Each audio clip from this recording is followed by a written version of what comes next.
এই লজ্জাশীলতা এখনকার মেয়েদের মধ্যে আপনি আমাকে দেখান। এই লাজুক ভঙ্গিতে হেঁটে আসা মেয়েদের যে হাঁটাটাও পর্দা, মেয়েদেরকে কে বুঝাবে হাঁটার মধ্যেও পর্দা আছে?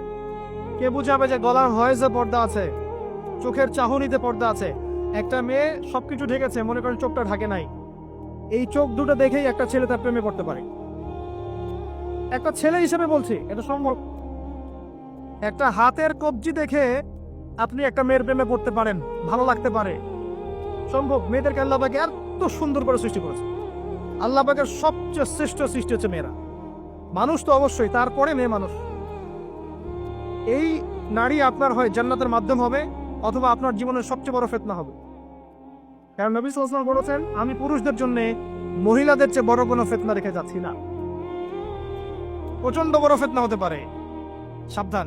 তো এখানে দেখেন মেয়ের হাঁটার বর্ণনা আল্লাহ পাক দিয়েছেন। এখনকার জেনারেশনে মেয়েদেরকে আপনি হাঁটা শেখান, রাস্তাঘাটে, শপিং মলসে, সব জায়গায় দেখবেন গেঞ্জি আর জিন্স আর টি শার্ট পরে, ফর্মাল পোশাক পরে, স্যুট বুট পরে ঘুরছে।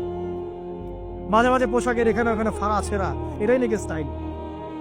এমন পোশাক পরছে যেটা পরেও দেহের অঙ্গ প্রত্যঙ্গ বোঝা যাচ্ছে, এমন পোশাক পরছে যেটা বাইরে থেকে ভিতরের অঙ্গ দেখা যাচ্ছে।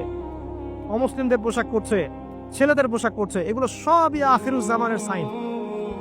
আখিরুজ্জামানে এরকম মেয়েদের সংখ্যা বাড়বে। ঈসা উনকে আসিয়াতুন আরিয়া, এরা কাপড় পরেও নগ্ন থাকবে। মুইলাতুন মামিলাত, এরা মানুষকে আকৃষ্ট করবে, নিজেরাও আকৃষ্ট হবে। এরা জান্নাতের গন্ধ পাবে না, যদিও জান্নাতের গন্ধ যোজন যোজন দূর থেকে পাও। আখিরুজ্জামানের সাইন আপনি দেখবেন, মেয়েরা ছেলেদের পোশাক পরে ঘুরছে। এখন এই শুআয়ব আলাইহিস সালামের মেয়ের মতো এদেরকে কেউ লজ্জা শেখাও নাই, লজ্জা শরমে বালাই। স্যার ক্লাস নিচ্ছে, সে গোল হয়ে বসে আছে, কোচিং করছে। টিচার গায়রে মাহরাম, সে ক্লাস নিচ্ছে, পড়াচ্ছে, গোল টেবিল করে বসে আছে মেয়েরা।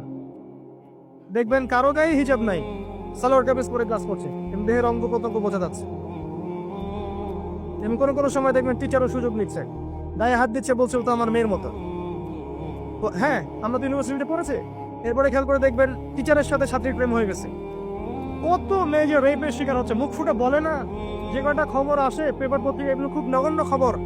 বাস্তবতা আরো অনেক কঠিন, পরিসংখ্যান অনেক বেশি, অনেক বেশি। মেয়েরা তো আর মুখ ফুটে বলবে না আমার সাথে এরকম অন্যায় করা হয়েছে। কিছু কিছু মেয়ে যখন বলে তখন আপনি খবর পান। অনেক মেয়ে প্রাইমারি স্কুল থেকেও, তারা প্রাইমারি লেভেল থেকে একদম বয়স যখন 10-15, এখান থেকে শুরু করে কলেজ পর্যন্ত ধর্ষণের শিকার হয়েছে, রেপের শিকার হয়েছে। গার্লফ্রেন্ড বয়ফ্রেন্ডের দ্বারা বা টিচারের দ্বারা, কোনো কোনো ক্ষেত্রে চলতে ফিরতে গুন্ডা মাস্তানের দ্বারা।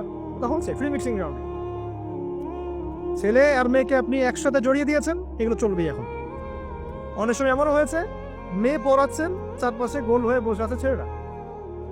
আর কখন আমি এমনও দেখেছি যে কলেজে মাঠের মধ্যে বসে আছে ছেলে মেয়ে একসাথে গোল হয়ে, গ্রুপ স্টাডি। মিথ্যা কথা বলছে? Group study. কলেজে আন্দোলনের সময় দেখেছি, কোনো দাবি নিয়ে আন্দোলন হচ্ছে, দেখবেন যে এই যে ছেলে শুয়ে আছে মেয়ের কোলে মাথা দিয়ে, মনে হচ্ছে সে তাদের স্ত্রী মনে হয়। এগুলো কি? এগুলো চলছে এখন। এখানে আপনি কিভাবে আপনার বাসায় পর্দা ধরে রাখবেন, কিভাবে?